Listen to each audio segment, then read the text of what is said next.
السلام عليكم ورحمة الله وبركاته. الحمد لله نحمده ونستعينه ونستغفره ونؤمن به ونتوكل عليه ونعوذ بالله من شرور أنفسنا ومن سيئات أعمالنا. من يهده الله فلا مضل له ومن يضلله فلا هادي له. ونشهد أن لا إله إلا الله وحده لا شريك له. ونشهد أن سيدنا ونبينا ومولانا محمدا عبده ورسوله صلى الله تعالى عليه وعلى آله وأصحابه وبارك وسلم تسليما كثيرا كثيرا. أما بعد فأعوذ بالله من الشيطان الرجيم. بسم الله الرحمن الرحيم. يا أيها الذين آمنوا ادخلوا في السلم كافة ولا تتبعوا خطوات الشيطان إنه لكم عدو مبين. آمنت بالله صدق الله مولانا العظيم وصدق رسوله النبي الأمي الكريم ونحن على ذلك من الشاهدين والشاكرين والحمد لله رب العالمين. سبحانك لا علم لنا إلا ما علمتنا إنك أنت العليم الحكيم. اللهم صل على محمد وعلى آل محمد كما صليت على إبراهيم وعلى آل إبراهيم إنك حميد مجيد. اللهم بارك على محمد وعلى آل محمد كما باركت على إبراهيم وعلى آل إبراهيم إنك حميد مجيد.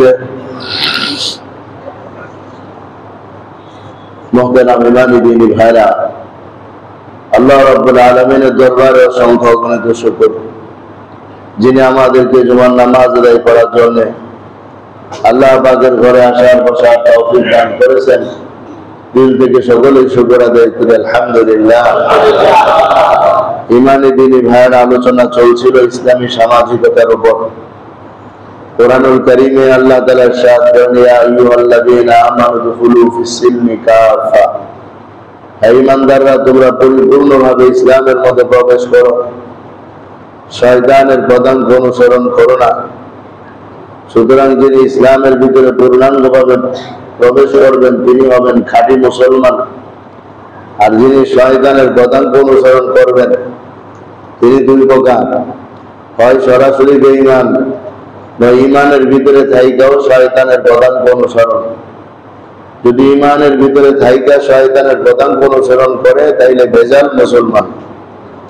খাঁটি মুসলমানের শেষ ফল বিনা হিসাবে জান্নাত হবে, আর ভেজাল মুসলমান হাসরের ময়দানে কবর, হাসর, মিজান, পুলসেরাত কোনো না কোনো জায়গা চরম ভাবে আটকা পড়বেন, কোনোভাবেই সেখান থেকে মুক্তি পাবেন না।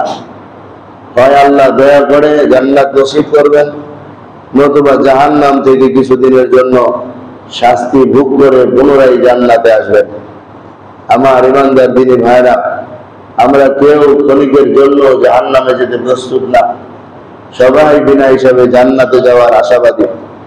যদি আমরা আমাদের আশায় সত্যবাদী হই তাহলে যেন আমরা আমাদের ঈমানকে মজবুত করি, আমলকে সুন্দর করি, নিজেকে খাঁটি মুসলমান বানানোর জন্য সদা সর্বদা চেষ্টা করি। আল্লাহ আমাদের সবাইকে তৌফিক দান করেন। এই জন্য প্রথমে বারংবার এটা চিন্তা করা, আমার ঈমান আছে না নাই, আমি মুসলমান আছি কি আছি না, ঈমান বিরোধী কোনো কাজ, শিরকের কোনো কাজ আমি করে বেঈমান হয়ে গেলাম না তো। এই বিষয়টা আমাকে বারংবার পরীক্ষা করা দরকার, চেক করা দরকার। ডায়াবেটিস মানুষ চেক করে, অসুস্থতা মানুষ চেক করে, আর ডাক্তারদের বক্তব্য হচ্ছে কিছুদিন পর পর শরীর চেক করলে ভালো, কিছুদিন পর পর চেক করা দরকার। অভিজ্ঞ একজন ডাক্তারের সাথে সদাই সর্বদা যোগাযোগ থাকা দরকার। তাইলে ইমানের ক্ষেত্রে অভিজ্ঞ হক্কানি আলেমের সাথে যোগাযোগ থাকা দরকার এবং ইমানকেও চেক করা দরকার। আর নিজের ইমান নিজেই চেক করে যে আমি খুব ভালো আছি, আমি অনেক বড় ইমানদার, ইমাম সাহেবের তো ভালো ইমান আমার, এরকম মুসলমান এখন অনেক বেশি হয়ে গেছে। ইমাম সাহেবের থেকে আমি ভালো ইমানদার, এরকম মুসলমানের সংখ্যা অনেক বেশি হয়ে গেছে। নিজের রোগ নিজের কাছে ধরা পড়ে না। রোগী মানুষ সময় নিজেকে খুব ভালো মনে করে, অনেকে আছে হাসপাতালে যেতে চায় না, সবাই মিলে ধরছে, আরে তুমি যাও, তোমার সমস্যা আছে। ও বলতেছে আমার কোনো সমস্যা নেই, খামাখা কেন আমাকে তোমরা হাসপাতালে পাঠাইতে চাও। ওর ছেলে মেয়েরা জোর করে ধরে যখন হাসপাতালে নিয়ে যায়, ওরা ডাক্তার ওষুধ বের করে দেখায়, তখন বলে আরে আমি তো বুঝতেই পারি না আমার এত বড় রোগ হয়ে আছে ভিতরে ভেতরে। এটা যেরকম ভাবে আমরা বুঝতে পারি না শরীরে রোগ, ব্যথা হওয়ার কথা, এটা হওয়ার কথা, কিন্তু হয় নাই ব্যথা। ইমানের রোগ যে আমার ভিতরের ইমান জ্বালা পড়ে সারখার করে আমাকে মুশরিক বানায় রাখছে, এই ব্যাপারে আমাদের আসলে একেবারেই অনুভূতি নাই। এই জন্য আমার ভাই উলামাদের মজলিসে গেলে, ওনাদের সাথে সম্পর্ক রাখলে, ওনাদের সাথে নিজের মন মানসিকতা শেয়ার করলে, তখন পরিষ্কার হবে আসলে আমি কতটুকু ইমানের উপরে আসি, কিংবা ইমান আমার থেকে কত দূরে চলে গেছে। আল্লাহ আমাদের নিজেদের ইমানের ব্যাপারে সতর্ক হওয়ার তৌফিক দান করে। জামানা সামনে যেটা আসতেছে মনে হয় এটাকে ইরতিদাদের জামানা বলা হবে। মানুষ মুহূর্তের মধ্যেই সব বেঈমান হয়ে যাবে, মুরতাদ হয়ে যাবে। তুফান দেখবে তো মুরতাদ হয়ে যাবে, কোন সাইক্লোন দেখবে, বিপদ দেখবে তো সাথে সাথে মানুষ বেঈমান হয়ে যাবে। কারণ ইমানের যত্ন না নিলে ওই ইমান টিকবে না। ঘর বাড়ির যত্ন না নিলে যেমন ঘর ঘূর্ণিঝড় আর তুফানের মধ্যে টিকে না, ইমানেরও কিছু ঘূর্ণিঝড় আসে, যুগে যুগে ইমানের উপরে তুফান আসে, ইমানের উপরে বিপদ আসে। এটা আল্লাহ তাআলা বলছেন কুরআনুল কারীমের মধ্যে, আম হাসিবতুম আন তাদখুলুল জান্নাহ ওয়ালাম্মা ইয়াতিকুম মাসালুল লাযীনা খালাউ মিন ক্বাবলিকুম মাসাতহুমুল বাসা ওয়াদ দাররা। তোমরা কি মনে করেছো এমনি জান্নাতে প্রবেশ করে ফেলবে, অথচ তোমাদের উপর তোমাদের পূর্ববর্তী মানুষদের মতো বিপদ আপদ আসবে না, এমনটা মনে করা ঠিক না। এই জন্য আমাদের পূর্ববর্তী সাহাবায়ে কেরাম, তাবেঈন, আইম্মায়ে মুজতাহিদিন, সালাফে সালেহিন, আকাবের উম্মতের উপর যে সমস্ত বিপদ আপদ বালা মুসিবত আসছে, আমাদের উপরেও আসতে পারে, আমাদের উপরেও আসতে পারে। এই বিপদ আপদ বালা মুসিবত, এটার মাধ্যমে যেন আমরা ঈমান হারা না হয়ে যাই, এই জন্য ঈমানের পরিচর্যা করতে হবে ভাই। আল্লাহ আমাদের সবাইকে খুব তৌফিক দান করেন। আমার দুষ্ট আলোচনা চলতেছিল ইসলামী সামাজিকতার উপর। আমরা এই আয়াত থেকে বলেছিলাম যে 5টি বিষয় যিনি ভালো করে জানবেন মানবেন তিনি খাঁটি মুসলমান। আর এই 5 বিষয়ের মধ্যে এক বিষয় তো ঈমান, আর বাকি 4 বিষয়ে যিনি ভালো করে জানবেনও না মানবেনও না, তিনি আধা মুসলমান অথবা বেজান মুসলমান। এর আলোচনা চলতেছিল ইসলামী সামাজিকতার উপর। প্রথম বিষয় হলো ঈমান, দ্বিতীয় বিষয় ইবাদত, তৃতীয় বিষয় লেনদেন, চতুর্থ বিষয় সামাজিকতা, পঞ্চম বিষয় স্বভাব চরিত্র। এই সামাজিকতার প্রায় 20টি মূলনীতি আলোচনার সুবিধার্থে আমি আপনাদের খেদমতে একটা তারতিব, একটা বিন্যস্ত করেছি 20টি মূলনীতিতে। আমাদের বড়দের কিতাব থেকে এবং কোরআন সুন্নাহর আলোকে বড়দের কিতাব থেকে প্রায় 20টা মূলনীতির মতো সংকলন করা হয়েছে। এর মাঝে 12 নম্বর মূলনীতি আলোচনা চলতেছিল। 12 নম্বরে আলোচনা ছিল পরস্পরে হাদিয়া তোফার আদান প্রদান করা। একজন আরেকজনকে হাদিয়া দিবে, মুসলমান মুসলমানকে হাদিয়া দিবে, যেটাকে আরবিতে হাদিয়া বলা হয়, বাংলায় উপহার উপঢৌকন বলা হয়, ইংরেজিতে গিফট বলা হয়। তো হাদিয়া, উপহার, উপঢৌকন, গিফট আমরা যেটাই বলি, মুসলমানদের মধ্যে একে অপরের মাঝে এই হাদিয়ার আদান প্রদান করা নিজেদের জন্য খুবই গুরুত্বপূর্ণ একটি বিষয়। বর্তমানে হাদিয়া অধিকাংশেই ঘুষের পর্যায়ে পৌঁছে গেছে। ইমাম আব্দুল আজিজ রহমতুল্লাহি আলাইহি ইনি বলছেন, আল্লাহ নবীর যুগে হাদিয়া হাদিয়া ছিল, আমাদের যুগে আর হাদিয়া হাদিয়া নাই, ঘুষে পরিণত হয়েছে। অধিকাংশ মানুষ ঘুষ আর হাদিয়ার মধ্যে কি পার্থক্য এটা না জানার কারণে ঘুষেও হাদিয়া হিসাবে চালায় দিতেছে। অথচ ঘুষ আর হাদিয়ার মধ্যে পার্থক্য আছে, যে পার্থক্যটা আমাদের জানা দরকার। কারণ হাদিয়া আদান প্রদান করা রাসূলুল্লাহ সাল্লাল্লাহু আলাইহি ওয়াসাল্লামের সুন্নাহ। হাদিয়া দিলে সুন্নত আদায় হবে, আর সুন্নত পালন করলে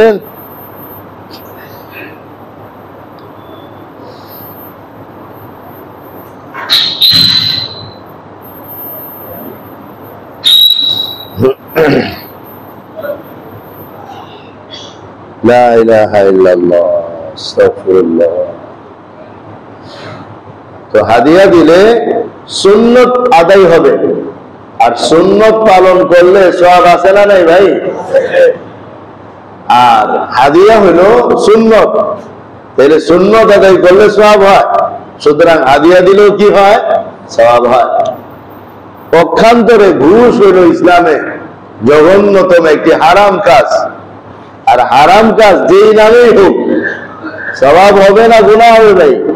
গুনাহ। এই জন্য হাদিয়া তো আমরা গত সপ্তাহের আগের সপ্তাহ হাদিয়ার উপর আলোচনা হয়েছিল। আল্লাহ নবী সাল্লাল্লাহু আলাইহি ওয়াসাল্লাম হাদিস, তাহাদু তাহাব্বু, তোমরা একে অপরকে হাদিয়া দাও, তোমাদের মধ্যে মহব্বত তৈরি হবে।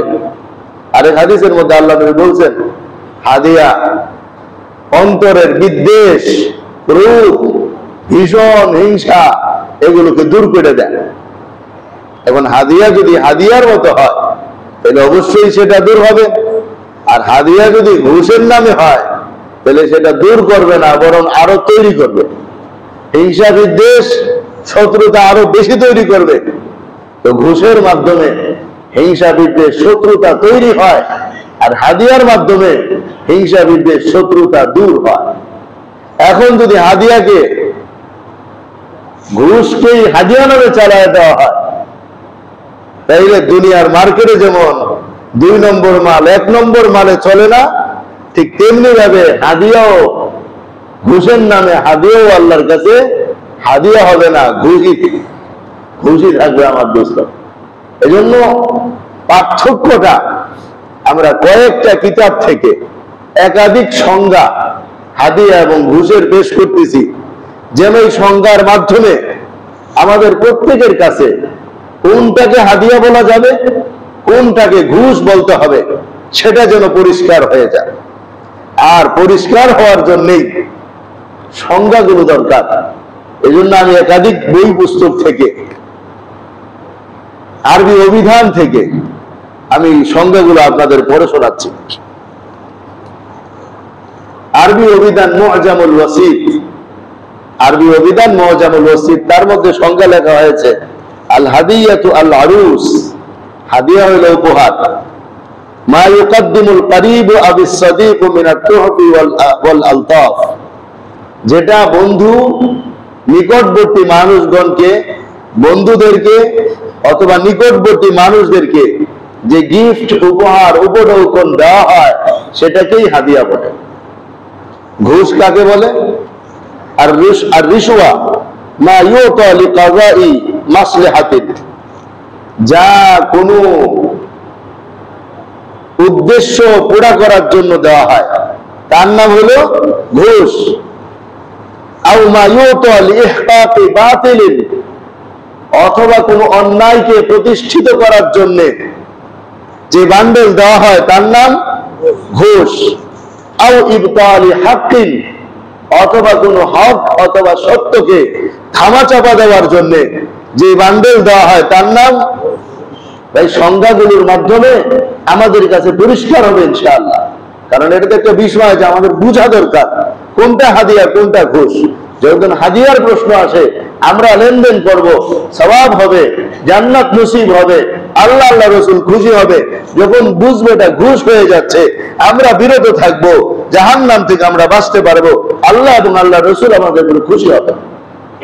তাহলে মুজামুল ওয়াসিতের পরিভাষা হাদিয়া বলা হয় বন্ধু, আত্মীয় স্বজন, নিকটবর্তী মানুষদেরকে যে উপহার উপঢৌকন দেওয়া হয়। এখানে হাদিয়ার সংখ্যাটা একটু অস্পষ্ট, আরো পরিষ্কার হওয়া দরকার। এই জন্য একাধিক সংখ্যা নিয়ে আসছি যেন পরিষ্কার হয়। আর মুজামুল ওয়াসিতের পরিভাষায় ঘুষেরটা পরিষ্কার হয়ে গেছে। ঘুষেরটা হলো কোন উদ্দেশ্যের জন্য যেটা দেওয়া হবে, উদ্দেশ্য বাস্তবায়নের আশা যেটা দেওয়া হবে, এবং মিথ্যাকে প্রতিষ্ঠিত করার জন্য, সত্যকে ধামাচাপা দেওয়ার জন্য যেটা দেওয়া হবে সেটার নামই হাদিয়া না ঘুষ ভাই? আল বাহরুর রায়েত নামে ফিকহের একটা বড় কিতাব আছে। আল বাহরুর রায়েত প্রায় 9 খণ্ডের একটা কিতাব, আল্লামা ইবনে নুজাইম রাহমাতুল্লাহ লিখেছেন। এটা দিয়ে ফতোয়া দেওয়া হয়। ওই কিতাবের মধ্যে হাদিয়া এবং ঘুষের পার্থক্য হিসাবে সংজ্ঞা লেখা হয়, আন্নাল ফারকা বাইনার রিশওয়া ওয়াল হাদিয়া। হাদিয়া এবং ঘুষের মধ্যে পার্থক্য হচ্ছে এই, আন্না রিশওয়া মা ইউতিহি বিশারতিন আইয়ুইনাহু। ঘুষ বলা হয় যেটা এই শর্তে দেওয়া হয় যে তুমি আমাকে সাহায্য করবা, নাও।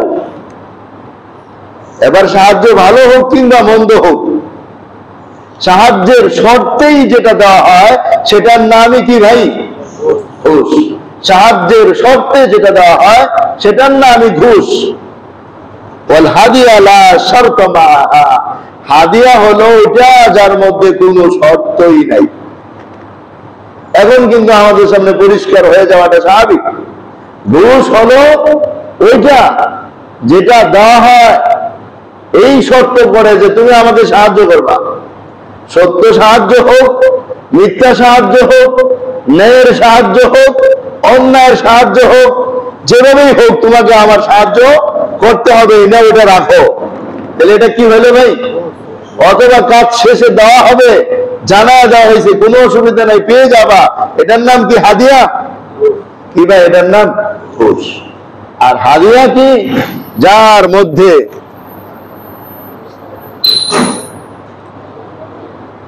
লা ইলাহা ইল্লাল্লাহ, লা ইলাহা ইল্লাল্লাহ, আস্তাগফিরুল্লাহ, সুবহানাল্লাহ, আলহামদুলিল্লাহ, লা ইলাহা ইল্লাল্লাহ, সুবহানাল্লাহ, আলহামদুলিল্লাহ, লা ইলাহা ইল্লাল্লাহ, আল্লাহু আকবার। তো ঘুষ হইল যার মধ্যে সাহায্য করার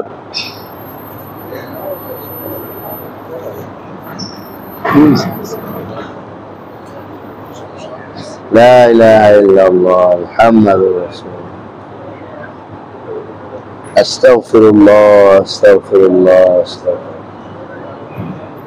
أستغفر الله الذي لا إله إلا هو الحي القيوم وأتوب إليه أستغفر الله الذي لا إله إلا هو الحي القيوم وأتوب إليه أستغفر الله الذي لا إله إلا هو الحي القيوم وأتوب إليه।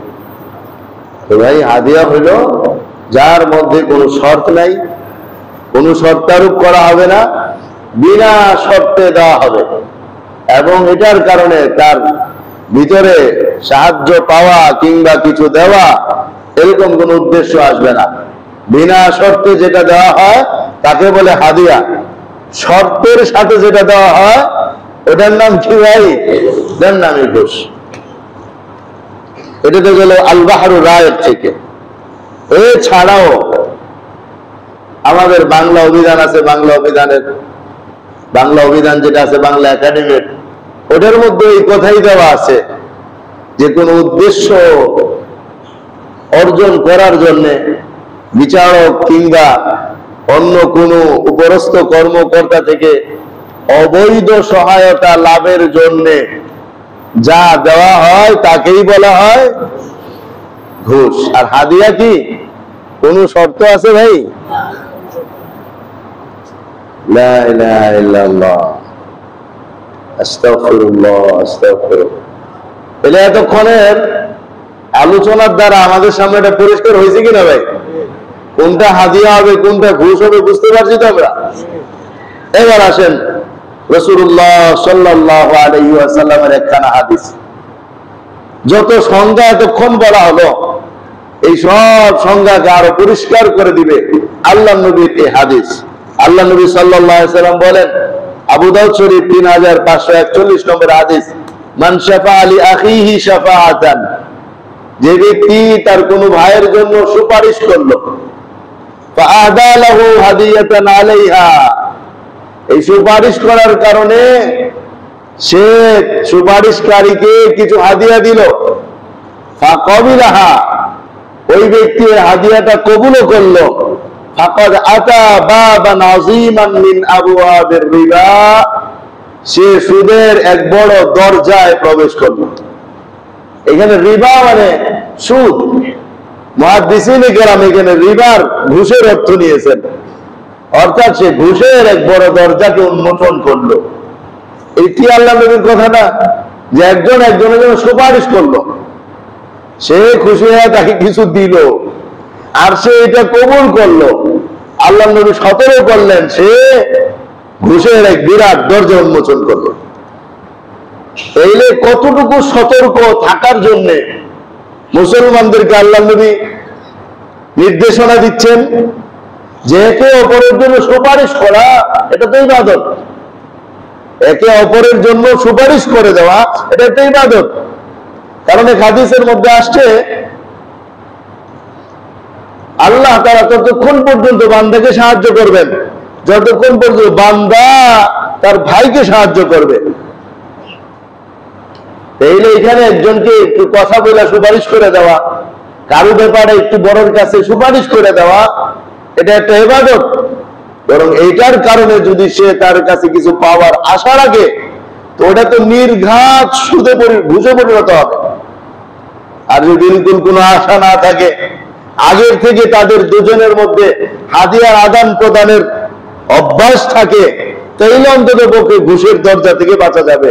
যা আমাদের মধ্যে আগের থেকেই হাদিয়ার আদান প্রদানের অভ্যাস ছিল, এটা আজকের কোনো নতুন বিষয় না। আমার দোস্ত, আমার ভাইরা, সুদ যে ঘুষ যেন হাদিয়ার নামে আমাদের সমাজে প্রবেশ না। হাদিয়া শর্ত ছাড়া দিতে হবে। আর ঘুষ ওইটাকেই বলে যার পিছনে কোনো না কোনো কিন্তু আছে, কোনো না কোনো উদ্দেশ্য আছে, কোনো না কোনো শর্ত আছে। এই জন্য রাসূল পাক সাল্লাল্লাহু আলাইহি ওয়াসাল্লাম আরেকটা হাদিস যেটা মারিফুল হাদিস নামক কিতাবের মধ্যে আছে, বড় কিতাব থেকে সংগৃহীত মারিফুল হাদিস নামে একটা বাংলা কিতাব হাদিসের পাওয়া যায়। এটাও প্রায় 9 খণ্ডের মতো এমদাদিয়া লাইব্রেরি থেকে ছাপা। প্রত্যেক মুসলমানের ঘরে মারিফুল হাদিস নামক এই কিতাবগুলো থাকতে পারে, প্রত্যেক মুসলমান এগুলো পড়তে পারে। সহজ বিষয় এবং ওইখানে সুন্দর ব্যাখ্যাও করা আছে মারিফুল হাদিস। তো ওই কিতাবের মধ্যে হাদিস নিয়ে আসছে। হাদিস হচ্ছে নবীজি সাল্লাল্লাহু আলাইহি ওয়াসাল্লাম ইরশাদ করেন, হাদায়াল ইমামি বুলুলুন, রাষ্ট্রপ্রধান, সরকার প্রধান, মন্ত্রী, এমপি, ওনাদের কর্তৃক যে হাদিয়া দেওয়া হয়, কাউকে যে হাদিয়া দেওয়া হয়, ওই হাদিয়াটাকেও আল্লাহ নবী গুলুল সাব্যস্ত করেছেন। গুলুল হইল, গুলুল বলা হয় যেটা খেয়ানত পর্যায়ের হয়, দুর্নীতির পর্যায়ে হয় এবং সেটা ঘুষের আওতায় আসে। এখন এটা ব্যাখ্যা আমাদের বোঝা দরকার। রাষ্ট্রপ্রধান কর্তৃক সমস্ত জনগণকে দেওয়া, এটা রাষ্ট্রের প্রধানের দায়িত্ব এবং কর্তব্য। তিনি নির্বিশেষে সবাইকে দিবেন, কিন্তু বিশেষ বিশেষ চিহ্নিত ব্যক্তিদেরকে, যে এলাকা থেকে ছাবড়া মসজিদের খতিব সাহেবকে হজ করাবেন, ওই এলাকা থেকে শাহী মসজিদের খতিব সাহেবকে হজ করাবেন। চিহ্নিত কিছু মানুষকে নিয়ে যাওয়া, এটা গুলুল পর্যায়ে। কেন? এদের পেটের মধ্যে যদি ওই পয়সা ঢুকে রাষ্ট্রপ্রধানের ইসলাম বিরোধী কোনো কাজ করবে, এদের মুখ দিয়ে একটু শব্দটাও বের হবে না। এই কারণে রাসূল পাক সাল্লাল্লাহু আলাইহি সাল্লাম নিষেধ করে গেছেন। এই কথা কি আমরা বুঝছি? রাষ্ট্রের প্রধান নির্বিশেষে জনগণকে যা দেওয়ার অবশ্যই দিবেন, সেটা গুলুল না।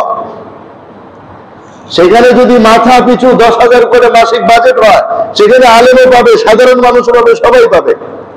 কিন্তু এটা না করে চিহ্নিত কিছু ব্যক্তিকে নির্বাচন করে তাদেরকে কিছু বকশিশ দেওয়া, এটার অর্থ হইল তোমরা আমার প্রতি খুশি থাকো, আমি যত ইচ্ছা তা করবো, তোমরা কথা বলতে পারবে না।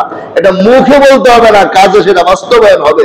এই জন্যই মুহাম্মদুর রাসূলুল্লাহ সাল্লাল্লাহু আলাইহি সাল্লাম বলছেন, রাষ্ট্রপ্রধান কর্তৃক দেওয়া সেটা গুলুলের পর্যায়ে। বুঝতেছেন কিনা ভাইরা আমার কথা? হ্যাঁ, বিষয়টা ভালো করে বুঝে নেন। সবাইকে দেওয়া নিষেধ না, বাচ্চা তো সবাইকে দিবেনি, সরকার তো জনগণকে দিবেনি, কিন্তু মাথা পয়সা দেওয়া, এর মানে চুপ করানোর জন্য দেওয়া, উদ্দেশ্য সাধনের দেওয়া, এটা হাদিয়া না, এটা গুলুল। আর জনগণ সবাইকে দেওয়া, এটা তো রাষ্ট্রের দায়িত্ব। কার ঘরে খাবার নাই সেটা দেখা রাষ্ট্রের দায়িত্ব। কে বিধবা, তার আলাদা ভাতা দেওয়া রাষ্ট্রের দায়িত্ব। কে বৃদ্ধ উপার্জন অক্ষম, তাকে দেওয়া রাষ্ট্রের দায়িত্ব। কিন্তু মাথা পয়সা এটা গুলুল পর্যায়ে। হ্যাঁ, এবং আরো কয়েকটা বিষয় আছে, হাদিয়া না, ঘুষ পর্যায়ের হয়। ঋণদাতার জন্য ঋণ গ্রহীতা থেকে কোনো হাদিয়া নেওয়া ঘুষ, সুদের পর্যায়ে। আমি আপনাকে 2 লাখ টাকা ঋণ দিলাম, আপনি 2 দিন পরে আমার একটু হাদিয়া দেন। আগেও হাদিয়া দেন নাই, পরেও দেওয়ার কোনো ফিকির নাই। 2 লাখ 5 লাখ 1 কোটি 1.5 কোটি টাকা আপনারা আমি ঋণ দিয়ে রাখছি, এখন আপনি কদিন পরে কি পাঠান? হাদিয়া পাঠান। আল্লাহর নবী এগুলো নিতে নিষেধ করেছেন, সাহাবায়ে কেরাম নিতেন না। এমনকি সাহাবাদের জিন্দেগিতে ঘটনা আছে, যাকে ঋণ দিয়েছেন তার বাড়ির ছায়ার নিচেও দাঁড়াতেন না। যদিও এটা সাহাবাদের আমল, আমাদের এই আমল সম্ভব না, কিন্তু তাদের তাকওয়া তাহারত কত বেশি ছিল, যেটা আমি তাকে ঋণ দিয়ে রাখছি, তার ছায়া ভোগ করা আমি করতে পারবো না। আমি অন্য ঘরের ছায়া নিব, তার ঘরের ছায়াটা আমি নিতে পারবো না, না জানে এটা আবার ঘুষ আর সুদের আওতায় পড়ে যায় কিনা। সাহাবা তো সাহাবা, ঈমান অনেক বেশি ছিল, তাদের জন্য আমল ঠিক আছে, কিন্তু আমাদের ওই হাদিয়া না নেওয়া উচিত। 2 নম্বর, বিচারকের জন্য জনগণের হাদিয়া না নেওয়া উচিত। যারা বিচারক, তাদের জন্য জনগণের হাদিয়া না নেওয়া উচিত। কারণ আজব কালক মামলা আদালতে যাইতে পারে, যখন দেখবে যে তিনি, তাহলে মামলাটা রায় দেওয়ার ক্ষেত্রে তার মনের মধ্যে জটিলতা তৈরি হতে পারে। এই জন্য বিচারকের জন্য জনগণের হাদিয়া না নেওয়া উচিত। কিন্তু যদি বিচারক হওয়ার পূর্ব থেকে কারো সাথে হাদিয়ার আদান প্রদানের অভ্যাস থেকে থাকে, তাহলে কিন্তু ভিন্ন কথা।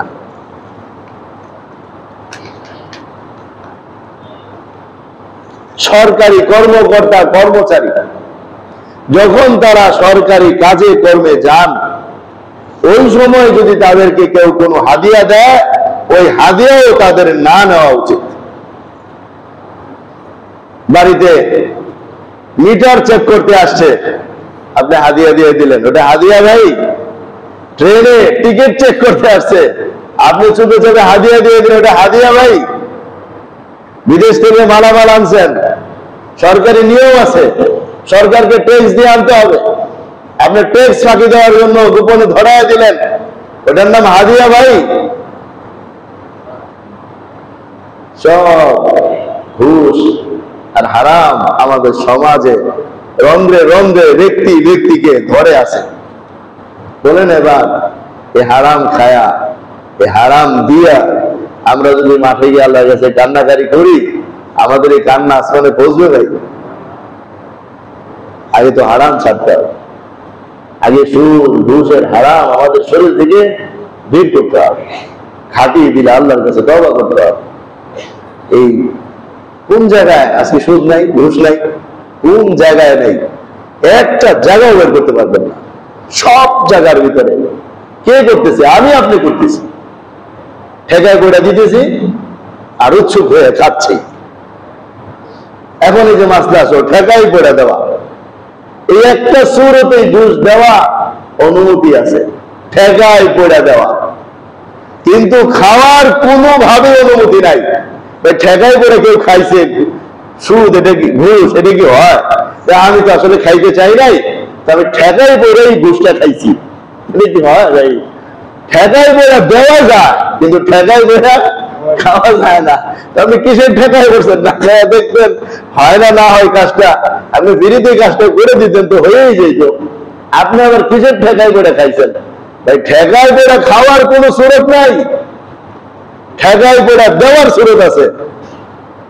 সুতরাং যে কোনো কাজের ক্ষেত্রে যদি ঘুষ না দিলে আপনার প্রাপ্যটা আসবে না, ঘুষ না দিলে আপনি ক্ষতিগ্রস্ত হবেন, ঘুষ না দিলে আপনার প্রাপ্যটা হারিয়ে যাবে, এমন যদি কোনো পরিস্থিতি তৈরি হয়, উলামায়ে কেরাম বলেন কুকুর যদি রাস্তায় ঘেউ ঘেউ করে আর তোমাকে কামড় দেওয়ার উপক্রম হয়, হাতে রুটি থাকে, তাহলে রুটি দেওয়া হইল বাঁচো।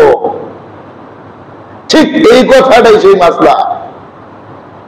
ঘুষের জন্য যদি কেউ খেউ খেউ করে, আপনার অধিকার নষ্ট করে, আপনার প্রাপ্য বিনষ্ট করে, তাইলে ওই কুকুরের মতো কিছু মুখে দিয়া আপনি আপনার প্রাপ্য নিয়ে কোন রকম বাড়িতে চলে যান।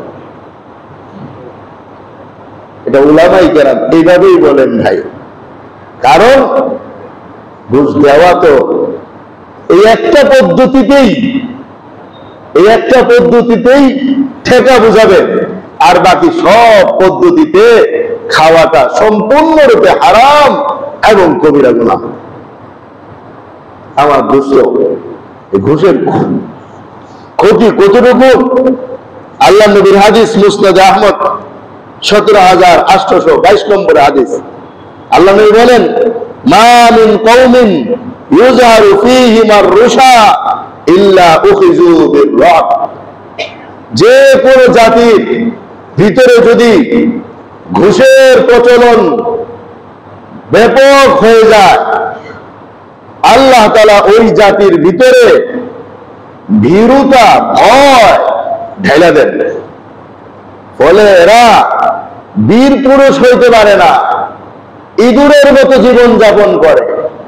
বীর পুরুষ হইতে পারে না, বিড়ালের মতো জীবন যাপন করে।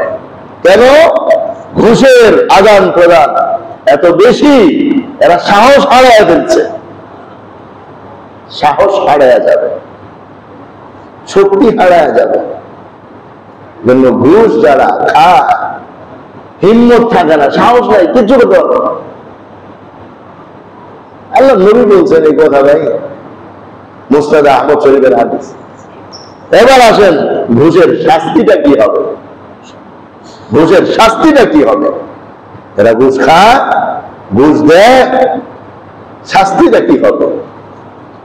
মুসনাদুল বাজ্জার নামক এক হাদিসের কিতাব, ওটার 1037 নম্বরের হাদিস। আল্লাহ নবী সাল্লাল্লাহু আলাইহি ওয়াসাল্লাম ইরশাদ করেন, আর-রাশি ওয়াল মুরতাশি ফিন-নার। ঘুষদাতা এবং ঘুষখোর উভয়জন জাহান্নামে যাবে। ঘুষদাতা এবং ঘুষখোর উভয়জন জাহান্নামে যাবে। আমার দোস্ত, আমরাও কাজে কর্মে সুবিধা নিতে গিয়ে জীবনে অনেক বাঁকে হয়ে যায় আমাদের দ্বারাও। সবাই মিলেই তওবা করবে যে আল্লাহ এই অভিশাপের কাছ থেকে আমাদের সবাইকে বাঁচান, বাঁচানোর বাঁচবার তৌফিক দান করেন, হিম্মত দেন, সাহস দেন। ভাই গুনাহ তো আমাদের দ্বারাই হবে, লজ্জাটা আল্লাহর কাছে প্রকাশ করতে হবে যে আল্লাহ আমি দিছি, আমি খাইছি, আমি আপনার কাছে লজ্জিত। বুঝি নাই, বুঝতে পারি নাই, এখন বুঝছি, মাফ করে দেন। আল্লাহর কসম, মসজিদকে বের হইতে দেরি হবে, আল্লাহ মাফ করতে দেরি করবেন না। হ্যাঁ ভাই, মসজিদকে বের হইতে দেরি হবে, আল্লাহ মাফ করতে দেরি করবেন না। যে বান্দা অনুতপ্ত হয়ে আল্লাহর কাছে মনে মনে এই কথাটা শুধু বলবে, আল্লাহ বুঝি নাই, দিয়েছি, বুঝি নাই, খেয়েছি, আপনার কাছে মাফ চাই, মাফ করে দেন। মানুষ মাফ করার আগে আল্লাহ মাফ করবে। এই জন্য মেরে মোহতারাম দোস্ত, ঘুষের সম্পর্কটা বান্দার হকের সাথে ফেরত দেওয়া উচিত, ফেরত দেওয়া উচিত, তাইলে পরিপূর্ণভাবে মাফ হবে। এগুলো তো কোনো বরকত নাই। এটা যেহেতু হারাম অধ্যায় এবং কিছুটা লেনদেন, যখন আমরা মুআমালাত লেনদেন নিয়ে আলোচনা করব, তখন হারাম হারাম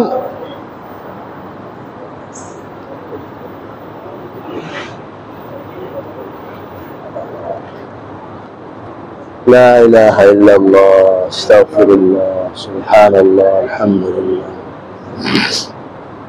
لا إله إلا الله استغفر الله سبحان الله الحمد لله لا إله إلا الله والله أكبر لا إله إلا الله استغفر الله سبحان الله الحمد لله لا إله إلا الله الله أكبر سبحان الله الحمد لله لا إله إلا الله والله أكبر استغفر الله। তো ভাই, যখন হারাম, যেহেতু এটা হারামের সাথে সম্পৃক্ত এবং লেনদেনের সাথে সম্পৃক্ত, আমাদের 5 বিষয়ের মধ্যে এটা একটা বিষয়। ঈমান, ইবাদত, লেনদেন, সামাজিকতা, স্বভাব চরিত্র। ইনশাআল্লাহ যখন লেনদেনের আলোচনা আসবে, তখন আসবে হারাম খাওয়ার কি লাভ, কি ক্ষতি, আর হালাল খাওয়ার কি লাভ। এটা আর আজকে আমরা আলোচনা করবো না, সামনে এই বিষয়টা আলোচনা আসবে ইনশাআল্লাহ, যে হালাল খাইলে কি লাভ হয়, হারাম খাইলে কি ক্ষতি হয়। আল্লাহ আমাদের বুঝার তৌফিক দান করেন। এই যে ঘুষের যে সিস্টেম, পন্থা, এটা আমাদের উন্নতির পথে সবচেয়ে বাধা। রাষ্ট্রীয় কোষাগারে জমা হয় না, ব্যক্তিগত তহবিলে সব জমা হয়ে যাচ্ছে। যেখানে লক্ষ টাকা আসার কথা ছিল রাষ্ট্রীয় কোষাগারে, সেখানে ব্যক্তির পকেটে জমা হচ্ছে 2-4 হাজার টাকা। লক্ষ টাকা আসার কথা ছিল রাষ্ট্রীয় কোষাগারে, ব্যক্তির পকেটে জমা হচ্ছে মাত্র 2-4 হাজার টাকা। রাষ্ট্র কি পরিমাণ ক্ষতিগ্রস্ত হচ্ছে এই ঘুষের কারণে। সমস্ত সেক্টরে দুর্নীতি, সমস্ত সেক্টরে। আল্লাহ আমাদের প্রতি রহম করে, আল্লাহ আমাদের মাফ করে। এটা থেকে বাঁচার পথ কি? বলবেন যে হুজুর বাঁচার পথ কি? তাই বাঁচার পথ তো কোরআন আমাদের সামনে রেডি আছে, বাঁচার পথ দিয়ে ডাকতেছেন। আর আজীব কথা, এই বাঁচার পথের আবিষ্কারক একজন মেয়ে। ঘুষ থেকে, দুর্নীতি থেকে বাঁচার যে পথ আল্লাহ কোরআনে বয়ান করছে, আর এই পথের আবিষ্কারক হলো একটা মেয়ে, যে মেয়ে হযরত শুআয়ব আলাইহিস সালামের কন্যা। একজন মেয়ে থিওরি কোরআনের মধ্যে আল্লাহ জানায় দিয়েছেন আমাদেরকে। কত আজীব কথা! কি হইল? ওই যে মুসা আলাইহিস সালাম ফেরাউনের দেশ থেকে পালায়া আল্লাহর হুকুমে মাদিয়ান চলে গেলেন। টানা 7-8 দিন খাওয়া নাই, পড়া নাই, ঘুম নাই, জ্বরে শরীরাক্রান্ত, ক্ষুধার্ত, যা মাদিয়ানের কূপের পাশে দাঁড়াইলেন। দেখলেন লোকেরা, রাখালরা বকরিরে পানি খাওয়াচ্ছে, আর 2টা মেয়ে কতগুলো বকরি নিয়ে দূরে দাঁড়ায় রয়েছে। জিজ্ঞেস করলেন, মা খাতুবুকুমা, কি হয়েছে তোমাদের, তোমরা পানি খাওয়াও না কেন? এরা বললো, হাত্তা ইউসদিরুর রিহা ওয়া আবুনা শাইখুন কাবীর। এই রাখালগুলো আগে যাক, তারপর আমরা পানি খাওয়াবো। আমাদের আব্বা বৃদ্ধ হওয়ার কারণে তিনি আসতে পারেন না, বাধ্য হয়ে ঘরে ছেলে মানুষ না থাকায় আমরাই আসছি। মুসা আলাইহিস সালাম রাখালরা পানি খাওয়া ঢাকনা দিয়া কূপ ঢেকে চলে গেছে। মুসা আলাইহিস সালাম কূপের ঢাকনা একাই সরাইলেন। একটা কূপের ঢাকনা পাথরের হয়, আমাদের এই মাটির ঢাকনা না, অনেক ভারী। একাই সরাইলেন, পানি খাওয়া বিদায় করে দিলেন। প্রতিদিনের ন্যায় সময়ের আগেই মেয়েরা বাড়িতে পৌঁছে গেল। শুআয়ব আলাইহিস সালাম নবী, আল্লাহ নবী, বৃদ্ধ মানুষ জিজ্ঞেস করলেন, কি ব্যাপার মা, এত তাড়াতাড়ি কেমনে আসলে আজকে? বললো, আব্বা, একটা যুবক দেখছি খুব শক্তিশালী, ওই যুবক আমাদের আজকে উপকার করছে। তো বাবা বললেন, যে উপকার করে তারে বদলা দেওয়া লাগে, ডেকে নিয়ে আসো। ওদিক দিয়ে মুসা আলাইহিস সালাম দোয়া করতেছেন, রব্বিন্নী লিমা আনজালতা ইলাইয়া মিন খায়রিন ফাকির। আল্লাহ, খাওয়া নাই, ঘুম নাই, জায়গা নাই, কিচ্ছু নাই, যাই তুমি দিবা তার প্রতি আমি মুখাপেক্ষী। এদিক দিয়ে মুসা নবীর দরকার খাবার আয়োজন, ওদিক দিয়ে শুআয়ব আলাইহিস সালাম ডাকতেছেন বদলা দেওয়ার জন্য। একজন মেয়ে আসছে ডাকার জন্য, আয়েশা বলছে, আব্বা জান আপনাকে ডাকে, আপনি যে আমাদের উপকার করছেন, আব্বা আপনাকে বদলা দিবে, তো চলো বাড়িতে যাই। মুসা আলাইহিস সালাম পিছনে, মেয়েটা সামনে চলতেছিলেন। হঠাৎ তিনি বললেন যে, তুমি পিছনে থাকো, আমি সামনে থাকি, ডান বাম যেতে হলে বলে দিই, আমি ওইদিকেই ছুটবো। মেয়েটাকে দিলেন কোথায়? পিছনে। নিজে চললেন কোথায়? সামনে। মেয়ে যে চিন্তা করতে লাগলো, আমি সামনে ছিলাম, আমাকে পিছনে দিল কেন? নিশ্চয় চোখের হেফাজতের জন্য। কিসের হেফাজত? হ্যাঁ, চোখের হেফাজতের জন্য দিয়েছেন, কারণ মুসা নবী এখনো বিয়ে করেন নাই, বিয়ার বয়স। আবার সামনে একটা মেয়ে, বিয়ের উপযুক্ত। তার ভিতরে আসুক আর না আসুক সেটা আল্লাহ বলেন নাই কিছু, কিন্তু মুসা আলাইহিস সালাম যে কর্মপন্থা অবলম্বন করলেন, পিছে চলে গেলেন, সামনে চলে গেলেন, মেয়েটাকে পিছনে পাঠিয়ে দিলেন। এর দ্বারাই বোঝা যায় কিসের হেফাজত করতে চাইছেন? চোখের হেফাজত করতে চাইছেন। বাসায় যে আব্বাকে বলতেছিলেন, আব্বা, ইয়া আবাতি ইস্তাজিরহু ইন্না খায়রা মান ইস্তাজারতাল কাবিয়্যুল আমিন। আব্বা, এই যুবকটারে শ্রমিক হিসাবে রেখে দেন। আপনিও মুরব্বী হয়ে গেছেন, বকরি নিয়ে পানি খাওয়াইতে চাইতে পারেন না, আমরাও বড় হয়ে গেছি, শরম লাগে, লজ্জা লাগে, এই লোকটারে কাজের লোক হিসেবে রাখেন। ইন্না খায়রা মান ইস্তাজারতাল কাবিয়্যুল আমিন। এইখানেই সবচেয়ে বড় বুদ্ধিমত্তার পরিচয় দিয়েছে শুআয়ব আলাইহিস সালামের কন্যা। নাম আল্লাহ কোরআনের মধ্যে বলেন নাই, সে বলছে, আব্বাজান, যাকে আপনি শ্রমিক হিসাবে নিয়োগ দিবেন তার জন্য দুইটা গুণ থাকা দরকার। একটা হলো কবি, শক্তি, আরেকটা হলো আমিন, বিশ্বস্ত। আর এই দুইটা গুণ আব্বা তার ভিতরে আছে। কর্মচারী নিয়োগ দানের কয় গুণ ভাই? 2 গুণ।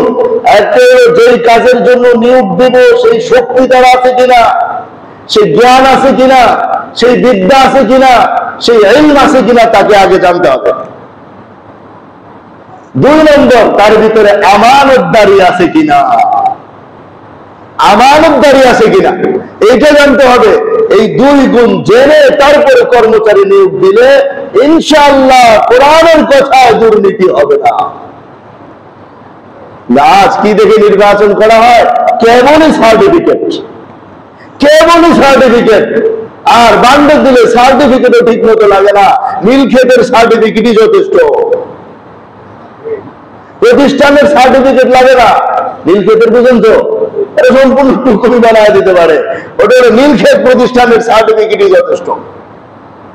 আর আমানতদারির যে গুণ, সেটা দেখার তো কোনো প্রশ্নই আসে না, কারণ এটা তো সার্টিফিকেটও নাই, এটা তো এইভাবে পরীক্ষা করে বের করতে হবে। হ্যাঁ, এই পরীক্ষার জন্যই তো 6 মাস ছিল, ওই পরীক্ষার জন্য তো 3 মাস মেয়াদ ছিল চাকরির শুরুতে, যে চাকরি প্রথম থেকে স্থায়ী হবে না, আগে 6 মাস থাকতে হবে, তারপরে আমরা দেখবো চাকরি স্থায়ী করবো। এটা না নিয়ম ভাই? তো 6 মাস তো তার পরীক্ষা করার জন্য ছিল, সে কি সত্যি আমানতদার কি আমানতদার না। কিন্তু আল্লাহু আকবার, কোনো কিছুই করা হচ্ছে না, যার কারণে দুর্নীতি চলছে তো চলছেই। যতই দুদক তৈরি হোক না কেন, যতই দুর্নীতি দমন কমিশন তৈরি হোক না কেন, যতই আইন আর কানুন তৈরি হতে থাকুক না কেন, আল্লাহর কসম, কোরআনের আইন যতক্ষণ পর্যন্ত বাস্তবায়ন না করা হবে, এই দেশ কেন গোটা পৃথিবী থেকে দুর্নীতি কোনোদিন বন্ধ হবে না। এক পথ কোরআনের আইন। যারা করছে তাদের দেখেন তারা পারছে কি পারছে না। আর কত মানুষের ঘৃণা করবেন, একটু তাকায় দেখেন কেউ পারছে কি পারছে না। আল্লাহ আমাদের বুঝ দান করেন, আল্লাহ আমাদের সমঝ দান করেন।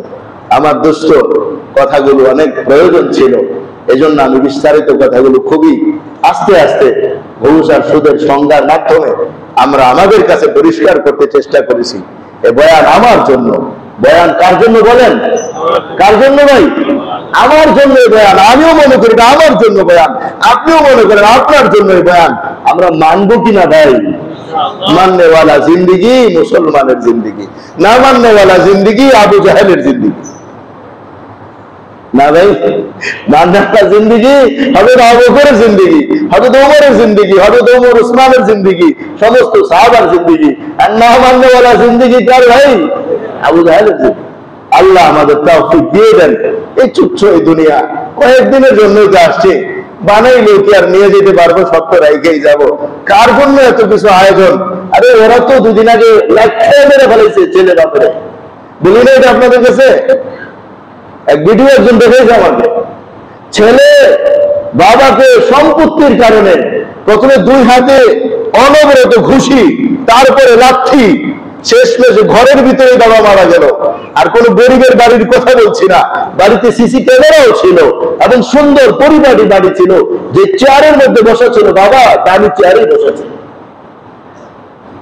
যে সন্তানকে লালন পালন করেন, যার জন্য রেখে যাচ্ছেন অঢেল সম্পদ, চোখ বন্ধ করে মানুষের হক নষ্ট করে অন্যদের জীবন চুষে যা নিয়ে আসতেছেন, কার জন্য?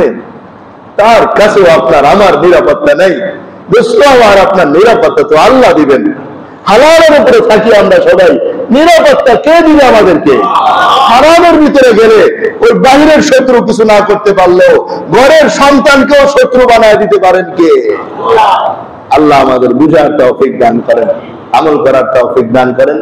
হজের উপরে অনেক ভাইয়ের আবদার ছিল, গত বছর হজের উপরে প্রশিক্ষণ হয়েছিল, তো ব্যস্ততার কারণে আমি এতদিন করতে পারিনি। তো আমার খেয়াল আগামী সোমবারে, রবিবারেও পারতেছি না, শনিবারে ইনশাআল্লাহ শাহী মসজিদে বাদেশা হজ প্রশিক্ষণ হবে, শাহী মসজিদে, লালবাগ শাহী মসজিদে, সেটা ইনশাআল্লাহ আমি শোনাবো।